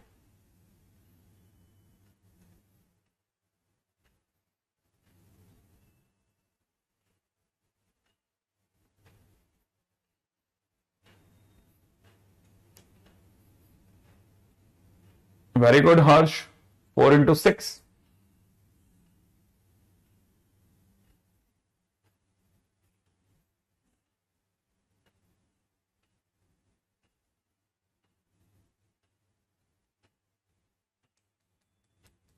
Very good Ram, Varshal good answer. ठीक है, अब देखो जिनके भी आंसर्स आ गए, जो बहुत बहुत ही स्पीडली खेल रहे हैं ना, बहुत बराबर खेल रहे हैं, ठीक है ना, उनके हिसाब से अपन चलते हैं बड़े। रेडी भाई, अच्छा पहली वाली लाइन से मैं सोच रहा हूं, पहली रो से मैं 4 कॉमन ले सकता हूं, 4 के कॉमन लेने के बाद में इट विल रिमेन लाइक 1 2 5, ठीक है ना भाई। अगली वाली लास्ट रो से भी मैं 6 कॉमन ले सकता हूं, क्या कहते हो आप? अगर मैंने 6 कॉमन ले लिया तो इनटू में 6 लेने के बाद में इट विल बी 1 2 and 5। सही है, क्या ये दो रोज आइडेंटिकल नहीं हो गई? अरे ये तो आइडेंटिकल हो गई है सर, तो answer will B 0, that's it, खत्म, है ना। अच्छा अगला क्वेश्चन देखते हैं। तो इसका मतलब ये कि सर हम कॉमन भी ले सकते हैं, हाँ क्यों नहीं ले सकते, कॉमन ले सकते हैं और मल्टीप्लाई भी कर सकते हैं। मल्टीप्लाई करते टाइम पे आपकी चॉइस, जिससे मर्जी आप मल्टीप्लाई करो, ठीक है। अब जैसे एक बहुत अच्छा क्वेश्चन, बहुत सिंपल क्वेश्चन, काम का क्वेश्चन, ठीक है, ax by cz यहां दे रखा है X square Y square Z square 1 1 1 is equal to में, ठीक है। क्वेश्चन में दे रखा है ए बी सी, दे रखा है एक्स वाई जेड, और यहां दे रखा है वाई जेड, यहां दे रखा है एक्स जेड, और यहां दे रखा है एक्स वाई, ठीक है। ये मेरे को प्रूव करना है, प्रूव दैट, ठीक है। क्वेश्चन में दे रखा है प्रूव दैट। मैं आपके सामने एक छोटा सा काम करूंगा, सुनना जरा, मैं आपके सामने छोटा सा काम करूंगा, आप जल्दी से बताना, ठीक है, बहुत फटाफट से। मैं इस कॉलम से x कॉमन खींच रहा हूं, इस कॉलम से मैं y कॉमन खींच रहा हूं, ठीक, इस कॉलम से मैं z कॉमन खींच रहा हूं, खींच लूं। अगर मैंने x कॉमन ले लिया तो यहां से बचेगा a, यहां बचेगा b, यहां बचेगा c, यहां बचेगा x, यहां बचेगा y, यहां बचेगा z, और यहां बचेगा सर 1/x 1/y, और यहां पे बचेगा 1/z, सही है ना। लेकिन जो x y z है वो बाहर आ चुका है, आ चुका है ना। अब मैं क्या करता हूं, मैं जान करके बहुत ही समझदारी से, ठीक है ना, इस एक्स वाई जेड जो मेरे पास बाहर आया ना, इसकी मैं थर्ड रो से मल्टीप्लाई करता हूं। अगर मैंने थर्ड रो से मल्टीप्लाई करा तो एबीसी के एक्स वाई जेड के फर्क नहीं पड़ेगा, लेकिन एक्स वाई जेड जब इससे गुणा होगा तो वाई जेड छोड़ेगा, इससे गुणा होगा तो एक्स जेड छोड़ेगा, इससे गुणा होगा तो एक्स वाई छोड़ेगा, और दैट इज योर आरएचएस या प्रूफ। माने मैंने कॉमन यू लिया, मल्टीप्लाई यू कर दिया, ठीक है। गुड सनी, यहां की बात समझ में आ गई आपको, है ना। अगले क्वेश्चन में बात करते हैं नेक्स्ट, ठीक है। अगला क्वेश्चन, अगला क्वेश्चन दे रखा है, हाँ भाई अगला क्वेश्चन दे रखा है एक्स वाई जेड हमारे को दे रखे हैं, तीनों पॉजिटिव हैं, और क्वेश्चन में कहता है ना, क्वेश्चन में कहता है कि अगर डिटरमिनेंट की वैल्यू निकाली जाए 1 log y base x log z base x, ठीक है, log x base y 1 log z base y log x base z log y base z 1 क्या वैल्यू देगा, ठीक है। मान लो क्वेश्चन के अंदर अगर ऐसा दे रखा है तो क्या करना है, ठीक है। अब हाँ रखी, ठीक है। अब क्वेश्चन समझना बड़े ध्यान से। आपको ये 1 दिख रहा है, हो सकता है किसी को ये log x बेस x दिख रहा हो, ये पास वाला log y बेस x दिख रहा है, log z बेस x दिख रहा है, ये log x बेस y दिख रहा है, ये 1 नहीं दिख रहा हमें। अब ये log y बेस y दिख रहा है, ये हमें log z बेस y तो दिख ही रहा था, ठीक है। ये वाला हमें log x बेस z दिखा, ये log of y base z दिखा, और ये हमें log of z base z दिख रहा है। और हमको अच्छे से पता है कि अगर हमारे को कोई log b बेस a दिखा दे तो हम ये जो नीचे जो a फंसा हुआ है ना, इसको लालच देके कि नीचे आइए log देंगे, ठीक है, एक log दे देते हैं। अगर ऐसा करते तो आप में से सभी बंदों को ऊपर log x by log x दिखेगा, यहां पर भी log y by log x दिखेगा, यहां पर भी log z by log x दिखेगा, सही है ना भाई। इधर की तरफ अगर मैं गलत नहीं हूं तो आपको log x by log y दिखेगा, यहां पर आपको log y by log y दिखेगा, ठीक है, यहां पे आपको log z by log y दिखेगा, सही है, log y दिखेगा। और यहां अगर आप देखते हैं तो आपको log x by log z दिखेगा, यहां पे आपको log y by log z दिखेगा, ठीक है, यहां पे आपको log z by log z दिखेगा। और अगर मैं गलत नहीं होना तो यहां से पूरे में से 1 अपॉन log x, इसमें से 1 अपॉन log y, इसमें से 1 अपॉन log z कॉमन आएगा, और फाइनली आप बोलोगे 1 upon log x multiplied by log y multiplied by log z। और यहां छूटेगा क्या, यहां छूटेगा ऊपर, यहां छूटेगा log x log y log z, यही तो छूटेगा सपोज। और पास वाली लाइन में क्या छूटेगा, जब जैसे 1 अपॉन log y कॉमन लोगे तो क्या छूटेगा, log x log y log z, यही तो छूटेगा। आपको नहीं लगता ये दोनों लाइनें तो सेम हो गई सर, सेम होते ही तीसरी लाइन को तो देखने की जरूरत ही नहीं है, ये दो आइडेंटिकल हुई, answer will be a big zero, zero answer. और क्या सर, आंसर तो जीरो हो गया। हाँ नंदू, है ना, सही चीज, आगे दौड़ जाते हैं, एक टाइम 1 मिनट भी किसी भी जगह पे क्यों वेस्ट करें, सही है। ओके नेक्स्ट क्वेश्चन, ठीक है। डेल्टा 1 के नाम पे आपको दिया जा रहा है 1 1 1 A B C A square B square C square. Delta 2 के नाम पे आपको हम दे देते हैं कितना 1 1 1 ए बी सी, और यहां देते हैं B C C A B, right है। और आपसे पूछ लेते हैं कि डेल्टा 1 माइनस 2 डेल्टा 2 बराबर क्या होगा, नहीं डेल्टा 1 अपॉन 2 डेल्टा 2 है, सॉरी क्या होगा, ठीक है। हाँ क्वेश्चन बड़ा साधारण प्रश्न है लेकिन है कमाल का। ठीक है, तो भाई क्या क्या किया जा सकता है जल्दी जल्दी समझते हैं। ठीक है, अब क्या है कहानी में समझना। रेडी, सबसे पहले हमने डेल्टा टू को उठाना है। किसको? डेल्टा टू को। डेल्टा टू क्या है? डेल्टा टू दे रखा है 1 1 1, यहां क्या दे रखा है? ए बी सी दिख रहा है, यहां दिख रहा है B C C A B, ये दिख रहा है ना भाई।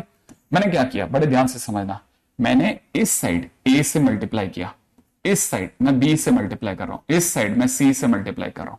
कर सकता हूं ना, इस पूरी को ए से मल्टीप्लाई करते हैं। बताइए क्या पढ़ने में आएगा? A square A B C. इसको बी से मल्टीप्लाई करते क्या पढ़ने का? B square A B C. इसको सी से मल्टीप्लाई करते सी स्क्वायर ए बी सी। सही है ना भाई? जैसे क्यों, ये सब सही है। देखो ये वाली बात सही है ना, इसको ए से मल्टीप्लाई करें, इसको बी से, इससे सी से। ठीक है, आप में से अगर किसी को ऐतराज ना हो तो इस पूरी कहानी में से कॉलम वाइज मेरे पास में एबीसी कॉमन आ गया। सही है, लेकिन आपको ये भी पता होना चाहिए, जब मैं एबीसी से मल्टीप्लाई ऐसे कर रहा था तो मार्केट में मुझे यहां पर, है ना, मुझे यहां पर, ठीक है, क्योंकि मैंने ए से बी से और सी से मल्टीप्लाई करा था तो बाहर एबीसी 1/एबीसी उधार चुकाना पड़ा होगा। 1/एबीसी तक तो ठीक है, जैसे ही मैंने इसमें से एबीसी कॉमन लिया वो बाहर आएगा और नीचे ऑलरेडी एबीसी होगा तो ये तो कट के 1 बन जाएगा। तब लेकिन A B C, A square B square C square हो चुका होगा, ये 1 1 1 हो चुका होगा। सही बात है, अब ध्यान से समझना। अब अगर मैंने, है ना, इन दोनों को आपस में इंटरचेंज किया, अगर मैंने इन दोनों को आपस में इंटरचेंज किया तो ए बी सी, ठीक है ना, यहां पे 1 1 1 और ये ए square B square C square हो जाएगा। ठीक है, लेकिन बाहर माइनस आ जाएगा क्योंकि याद है ना, मल्टीप्लाई बाय -1। अब अगर मैंने इस 1 को दोबारा इन दोनों का आपस में इंटरचेंज करा तो क्या होगा? एक माइनस पहले से ही था। ठीक है, अब यहां पर यहां 1 1 1 आ जाएगा, यहां ए बी सी आ जाएगा रिसर्व, है ना, और यहां कितना हो जाएगा? ए square B square C square हो जाएगा। और एक और, क्योंकि मैंने एक और इंटरचेंज लगाया तो एक और -1 आना चाहिए, तो मैं अगर गलत नहीं हो तो ये कैंसिल आउट हो जाएगा। और जैसे ये कैंसिल आउट होगा, आप में से किसी को एतराज ना हो तो शायद ये डेल्टा 1 है। और अगर ये डेल्टा 1 है तो इसका मतलब ये कि मुझे एक बात पता चली कि डेल्टा 1 बराबर डेल्टा 2 है, तो इसका मतलब डेल्टा 1 अपॉन डेल्टा 2 बराबर में 1 है। तो क्वेश्चन में जो पूछा है उसका आंसर कितना हो गया? 1/2 हो गया। सही है ना, क्योंकि मैं जैसे ही इसकी वैल्यू 1 यहां पे अप्लाई करूंगा, आंसर विल बी 1/2। क्या यहां तक बात समझ में आई? है ना, तो देखिए साहब, u मल्टीप्लाई करना और u कॉमन ले लेना, इज अ कॉमन आर्ट। बहुत कॉमन बात है भाई, ये तो बहुत कॉमन बात है। ठीक है, अच्छा अब आगे बढ़ जाते हैं नेक्स्ट क्वेश्चन पे। ठीक है, अगला क्वेश्चन कह रहा है कि मान लीजिए आपको किसी ने ए के नाम पे ऐसे AIJ लिख के डरा दिया और बी के नाम पे आपको BIJ कह के डरा दिया। ठीक है, और साथ में ये भी बता दिया कि बी, ये दोनों के दोनों भाई 3x3, ठीक है, रियल मैट्रिसेस है। ओके, और फिर आगे बोलता है कि सच दैट, क्या बोल रहा है? सच दैट कि जो BIJ है वो अपने आप में 3 टू द पावर, ठीक है ना, i plus J minus 2 times में AJI के बराबर है। AJI के बराबर है, वाह। ठीक है, और यहां पे हमने पूछा IJ कौन है भाई, तो उसने कहा वही अपने वाले 1 2 3। ठीक है, आगे बोलता है कि अगर डिटरमिनेंट जो है, अगर जो डिटरमिनेंट है, ठीक है, वो किसका? बी का, इज 81, देन डिटरमिनेंट ऑफ ए कितना होगा? हमने कहा एक मिनट रुको रुको रुको, ऐसे थोड़ी ना, कुछ शक्ल देख के थोड़ी ना बता देंगे क्या होगा, है ना, टाइम लेने दो। क्या किया? एबीसी को आपने एबीसी से कैसे काटा? कांस्टेंट को कांस्टेंट से काटा है भाई। नहीं, देखो पिछले वाले क्वेश्चन में हमने क्या किया था, इसमें से एबीसी कॉमन लिया, बाहर आया वो एबीसी नीचे ऑलरेडी एबीसी पड़ा था, वो दोनों कट गया और क्या। ठीक है, आगे चलते हैं नेक्स्ट पे। अब सुनो नेक्स्ट क्वेश्चन क्या कहता है, पहले आराम से। डिटरमिनेंट ऑफ बी 81 है। जब ये BIJ AIJ कह रहा है तो मेरे दिमाग में तो बस एक ही बात आएगी, तो मैट्रिक्स को लिख लें तो B11 B12 B13। ठीक है ना भाई? अच्छा, ये तो डिटरमिनेंट की बात कर रहा है ना, तो हम डिटरमिनेंट के टाइम पे हम मतलब लिखा तो सही है, बस इसका नोटेशन और ज्यादा अच्छा कर देते हैं। B11 B12 B13, है ना, B21 B22 B23, ठीक है, B31 B32 B33। भाई मैं तो इससे स्टार्ट कर रहा हूं, अब आगे इसने कुछ कमाल करना है। इसने एक रिलेशन दिया है, कहता है कि जो B11 होगा उसमें I और J 1 1 होगा, तो उसकी value 3 to the power 1 plus 1 minus 2 लिख लेना और A 1 1 लिख देना। मैं रुक एक मिनट तो बोलेगा, मैं भूल जाऊंगा। अगर मैं गलत नहीं हूं तो ये 3 की पावर 0 1, ये A 1 1 लिखवाना चाह रहा है। मैंने कहा B12 की जगह क्या लिखना है, उसने कहा B12 अगर दे रखा हो तो उसे 3 की power 1 plus 2 minus 2 I plus J minus 2 A21 लिखना। मैंने कहा रुको भाई, इससे पहले कि तुम मेरे को बिगाड़ दो, जो मुझे पढ़ने में आ रहा है 3A21 लिख लेता हूं। हमने लिख लिया। अब B13 पे सोचना चालू करो कि B13 क्या है। 3 की पावर में 1 plus 3 minus 2 A31। ये कितना बन गया, 4 में से 2 गया 2, तो यहां बन गया 9A31। ओके ओके, अब हम B21 पे चले। B21 3 की पावर में कितना, 2 plus 1 minus 2 A12। याद है ना, अगर ये आई जे तो वो जे आई है, उल्टा करना पड़ता है। ये दोनों कैंसिल आउट हो गया। फाइनली हमारे पास में कितना आ गया, 3A12। अगला वाला मैं अगर गलत नहीं हूं तो ये 9A22 होगा। अगला वाला अगर मैं गलत नहीं हूं तो इट इज 27A32 होगा। ठीक है, ये वाला 31 है तो ये 9 से स्टार्ट होगा, 9A13। इट विल बी 32 है ना, तो ये हो जाएगा 27A23। ये वाला 81A33 हो जाएगा। सेम इसी प्रोटोकॉल में मैं लिखता चला गया। ये मेरे पास में बी चल रहा है, बी मैंने धीरे धीरे बी को बदल दिया है। बदलने के बाद में मैंने इस फार्मूले से जो भी दिया था क्वेश्चन वाले ने, मैंने उस फार्मूले से सिर्फ बदला है। अब विचार कर रहा हूं कि भाई क्या क्या करा जा सकता है। तो पहला दिमाग तो कहता है यार यहां से 3 कॉमन आ जाएगा और यहां से 9 कॉमन आ जाएगा, तो ज्यादा जल्दबाजी नहीं मचाते हुए मैंने 3 और 9 कॉमन ले लिया। यहां पे मेरे पास में A11 बचा है, 3A12 बचा है, यहां 9A13 बचा है। 3 कॉमन लेने के बाद में A21 बचा है मेरे दोस्त, यहां से 3A22 बचा है और यहां से 9A23 बचा है। राइट, यहां से 9 कॉमन लेने के बाद में A31 बचा है। ठीक है, यहां से 9 3 27, तो यहां से 3A32 बचा है और यहां से 9A33 बचा है। जैसे बच गया मैंने अपनी तरफ से ही काम रोका। अब यहां पे समझना। ठीक है, अच्छा अब क्या करा जाए। सर यहां से भी 3 कॉमन आ रहा है, यहां से भी 9 कॉमन आ रहा है, तो मैंने कहा रुक 27 इंटू 27, इससे भी 3 9 कॉमन ले लेते हैं, 9 कॉमन ले लेते हैं 9। फाइनली हमारे पास बच गया A11, A12, A13, A21, A22, A23, A31, A32, A33। सही है भाई। लेकिन अगर मैं इसे ट्रांसपोज कर दूं तो मेरे पास में ये 27 इंटू 27 तो रहेगा, लेकिन ये हो जाएगा A11, A12, A13, ये हो जाएगा A21, A22, A23, ये हो जाएगा A31, A32, A33। और आप में से कोई बुरा ना माने तो ये 27 का स्क्वायर चल रहा है, सॉरी। ठीक है, 27 का स्क्वायर, ये मेरा डिटरमिनेंट ऑफ इतना है, बी डिटरमिनेंट ऑफ ए। तो ये मेरे पास जो लिखा है 27 का स्क्वायर, ये मेरे पास जो लिखा आ गया ये डिटरमिनेंट ऑफ ए है। ये डिटरमिनेंट ऑफ ए जो वो जानना चाहता है। लेकिन ये सब किसके बराबर है, ये सब चल रहा है डिटरमिनेंट ऑफ बी, ये चल रहा है डिटरमिनेंट ऑफ बी के बराबर। ये जो कुछ भी चल रहा था डिटरमिनेंट ऑफ बी चल रहा था, उसमें ये डिटरमिनेंट ऑफ ए बन गया है। सरकार कह रही है कि डिटरमिनेंट ऑफ बी 81 है। अगर मैं गलत नहीं हूं तो 27 से 3 बार कट सकता है, 3 से ये 9 बार कट सकता है। इसका मतलब 9 times determinant of A is equal to 1 हो गया। इसका मतलब डिटरमिनेंट ऑफ ए की वैल्यू 1/9 हो गई। लीजिए साहब, तो क्वेश्चन में डिटरमिनेंट ऑफ ए वो जानना चाहता था, दैट इज, है ना, कितना, दैट इज नहीं, आज रात में कोई क्लास नहीं था। ठीक है, दैट इज 1/9। तो आंसर इज 1/9।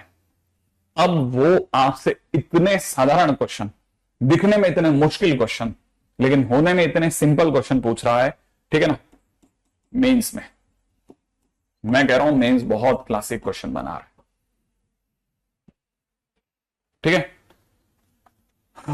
तो उम्मीद है कि आप में से सभी लोग जो हैं वो इस तरह के क्वेश्चंस को समझेंगे। ठीक है, नेक्स्ट पे आ जाते हैं जल्दी से। ठीक है, अगले क्वेश्चन में चलते हैं। नेक्स्ट फटाफट से आ जाएगा। क्वेश्चन में दे रखा है, अगला क्वेश्चन कहता है कि let A B C be such that b times c plus A is equal to 0, ठीक है, नॉट इक्वल टू 0। वाह और आगे कहता है अगर ठीक है, नॉट इक्वल टू 0, अगर आगे बोल रहा है a माइनस बी सी, यहां बोल रहा है a plus 1 b plus 1 c minus 1, a minus 1 b minus 1 c plus 1, plus अगला बोल रहा है a plus 1 b plus 1 c minus 1, a minus 1 b minus 1 c plus 1, minus 1 to the power n plus 2 times a, minus 1 to the power n plus 1 times b, minus 1 to the power n times c is equal to 0, then n is equal to a 0, b even integer, c odd integer, ठीक है, d any integer, ठीक है। एक और mains का question. अब आपको कईयों को इससे पहचान में आ जाएगी कि भाई क्वेश्चन क्या अलग लेवल पे दे, 3 की पावर से भी कर सकते हैं। हमने 3 की पावर से तो किया, और कैसे किया बेटा? क्वेश्चन शायद तू और कुछ और बेटर कुछ पूछना चाहता था, है ना। अब जरा इसको देखना, जरा ये क्वेश्चन कैसे उठाना है। अब देखो साहब, इसमें पहला काम जो मुझे समझ में आता है वो ये कि हम सबसे पहले तो इसे ट्रांसपोज कर लेते हैं। तो पहले वाले को तो टच भी नहीं कर रहा मैं, लेकिन ये जो पार्शियली डिटरमिनेंट है इसको मैं ट्रांसपोजिशन पे लगा रहा हूं। अगर मैं इसे ट्रांसपोज करता हूं तो मुझे पता है a प्लस 1 a माइनस 1 और माइनस 1 की power n plus 2 times a यहां आएगा। ये b प्लस 1 है ना, b माइनस 1 इसके पास आएगा, माइनस 1 की पावर n प्लस 1 b यहां आएगा, यहां c माइनस 1, यहां c प्लस 1, यहां minus 1 to the power n c आ जाएगा, राइट। अच्छा, अब यहां पे पहले दो ये जो लास्ट के दो कॉलम है इनमें a प्लस 1 है। एबीसी वाले एलिमेंट जो हैं वो यहां पर आगे हैं, यहां पे ये सबसे पीछे है। तो मैं वापस से वही 2 बार इन्हें इंटरचेंज करूंगा। तो मैं 2 बार जब इन्हें इंटरचेंज करूंगा तो वैल्यू ऑफ डिटरमिनेंट पे कोई फर्क नहीं पड़ेगा। इसका मतलब ये कि ये ऐसा ही दिखेगा मुझे, ठीक है ना। बस यहां क्या होगा, माइनस 1 की पावर n प्लस 2 जो होगा a वो आगे आ जाएगा, माइनस 1 की पावर n प्लस 1 b आगे, माइनस 1 की पावर n c भी आगे आ जाएगा। यहां पे ये जो a प्लस 1 है इसके जस्ट पीछे हो चुका होगा, b प्लस 1 भी बाद में, c माइनस 1 भी बाद में आ चुका होगा, a माइनस 1 लास्ट में, b माइनस 1 और पीछे, ये c प्लस 1 हो चुका होगा, राइट है। अब मैं आगे वालों को जिंदा कर रहा हूं, a plus 1 a minus 1, b plus 1 b minus 1, c minus 1 c plus 1, और यहां कितना a माइनस b और यहां c। अब 2 मिनट वेट करता हूं, जरा सोचने की जगह लेते हैं। हाँ भाई, हालांकि आपका मुंह बंद नहीं हुआ है अभी तक, आप बोल सकते हैं आराम से। जब मैं इन्हें जोड़ रहा हूं, बड़े ही ध्यान से सुनना अंशुल, बहुत ध्यान से सुनना। क्या मैं इन्हें जोड़ सकता हूं? 2 डिटरमिनेंट को जोड़ सकते हैं? हाँ, हम 2 डिटरमिनेंट को जोड़ सकते हैं, लेकिन जोड़ने की कोई शर्त है? हाँ, 2 जोड़ने की शर्त है।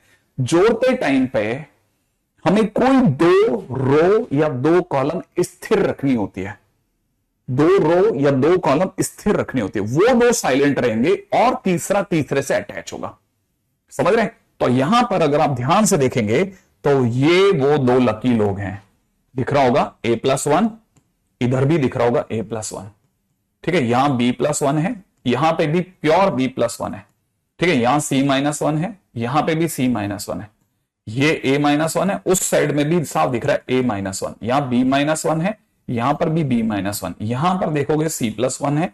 ये दोनों कॉलम बिल्कुल साइलेंट बैठे रहेंगे और अंदर के एलिमेंट जुड़ेंगे।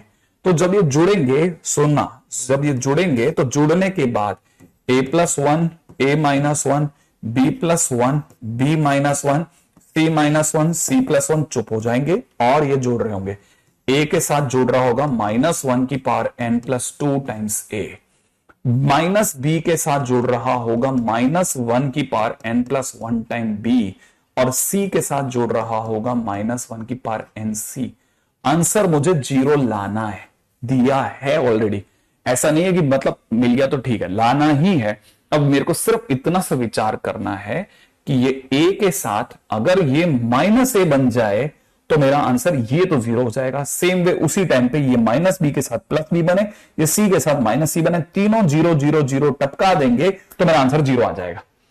तो मुझे सिर्फ इतना सा सोचना है कि n क्या परफेक्ट रहेगा, n के नाम पे इवन परफेक्ट रहेगा या ऑड। ठीक है, तो जरा मैं आपके इशारे समझता हूं, आपने इवन ऑड दोनों पे निशाने लगाए हैं, मैं दिखाता हूं। n की जगह 1 रख के देख लेते हैं, 1 एक ऑड है। अगर मैंने 1 रखा तो आप में से सभी जने -1 की पावर यहां पर, ठीक है, अगर मैंने जैसे 1 रखा तो -1 की पावर 3 मतलब माइनस का a देखेंगे। अगर मैंने 1 रखा तो -1 का स्क्वायर माने प्लस का b देखेंगे।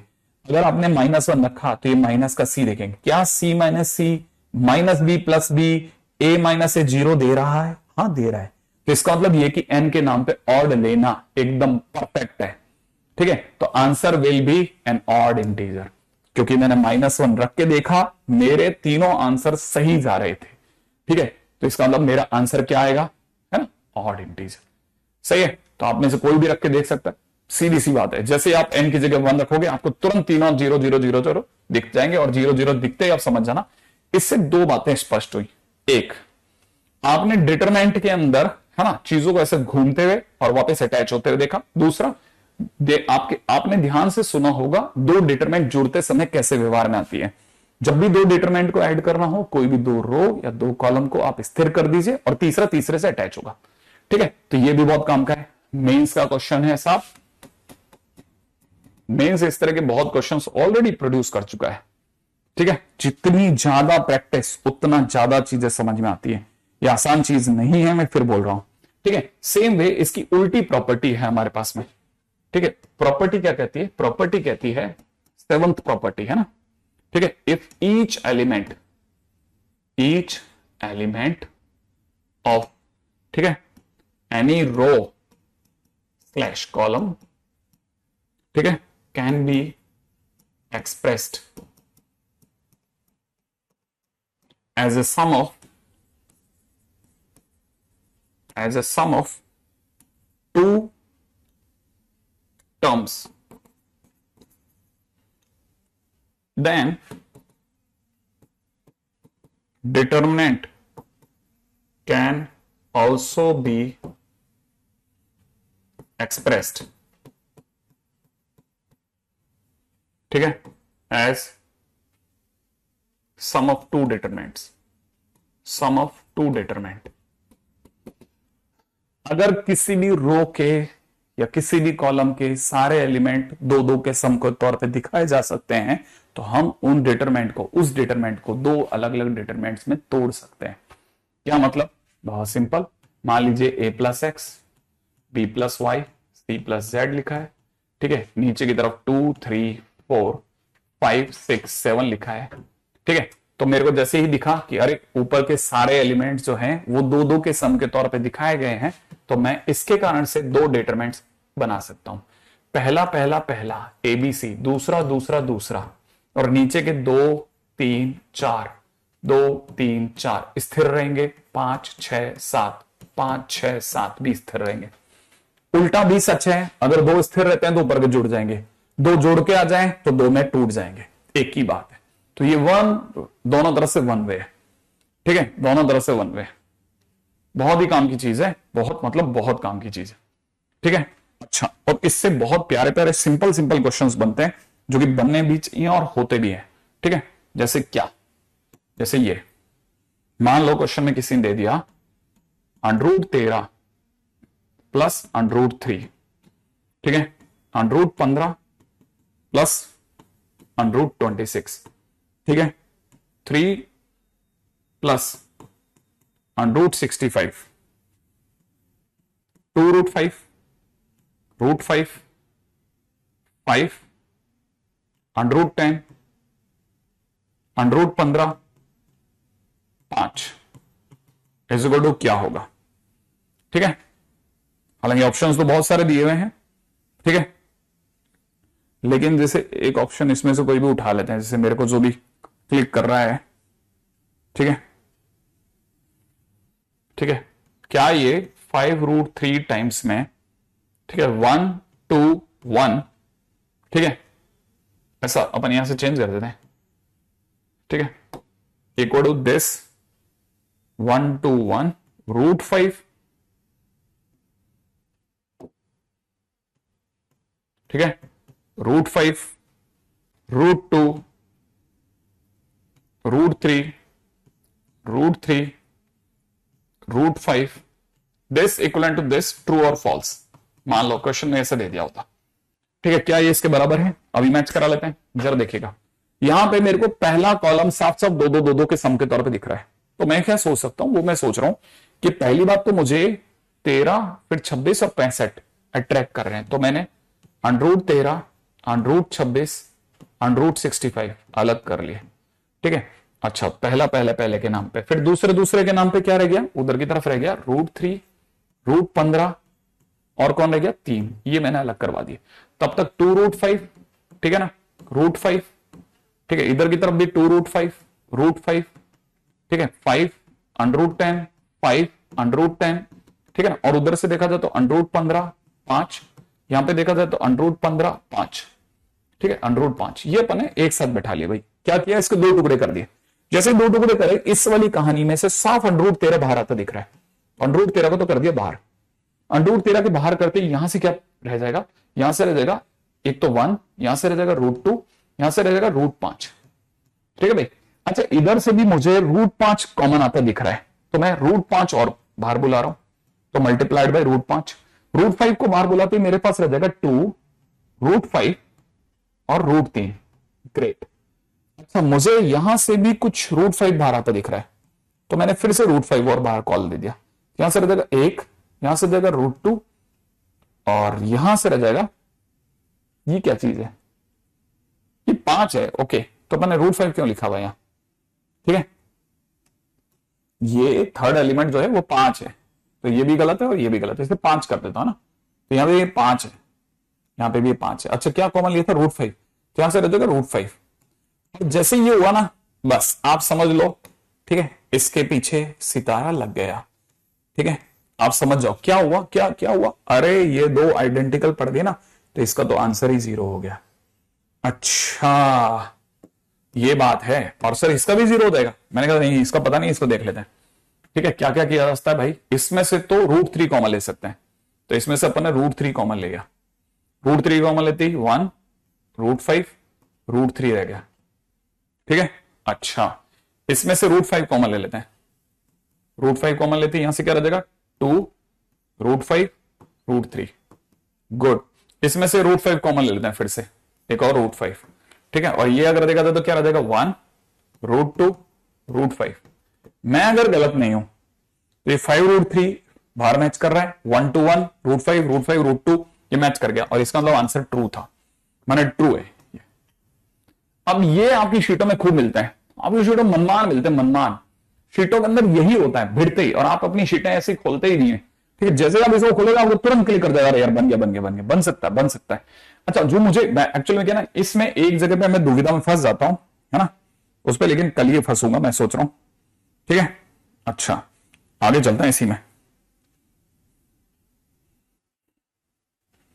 ठीक है। अच्छा, अगला property number 8, value of determinant, value of determinant, determinant is unaltered, determinant को कोई फर्क नहीं पड़ेगा, ठीक है, बाय एडिंग, ठीक है, by adding 2 elements of any row, 2 elements of any row slash any column, obvious सी बात है, ठीक है, विद अ कांस्टेंट मल्टीपल। मैं बिल्कुल बिल्कुल भी ऐसी ऐसी चीजों में कतई मैं विश्वास नहीं करता अपनी भाषा का यूज करने में, कांस्टेंट मल्टीपल, जो बुकिश लैंग्वेज है वो ही कॉपी कर दो, ठीक है। Constant multiple of corresponding element, corresponding elements of any other row, ठीक है, और कॉलम। क्या भाव हो गया इसका, किसका क्या मतलब है, ठीक है। आप समझना इसको, इसका क्या मतलब हुआ। एक्चुअल में ये कहना चाह रहा है, जैसे सपोज करो ये डेल्टा है, अब इसमें A11, A12, A13 पड़ा था, यहाँ पे A21, A22, यहाँ A23 पड़ा था, यहाँ पे A31, यहाँ पे A32, यहाँ पे A33 पड़ा है, ठीक है। अब आपके मन में आ गया कि भाई हम तो क्या करना चाहते हैं, हम फर्स्ट रो की थर्ड रो के एलिमेंट से किसी कांस्टेंट P से गुणा करके सम अप करके देखना चाहते हैं।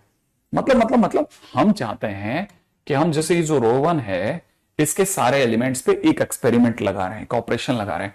रो 1 के सारे एलिमेंट्स को हम P टाइम्स रो 3 से जोड़ देंगे।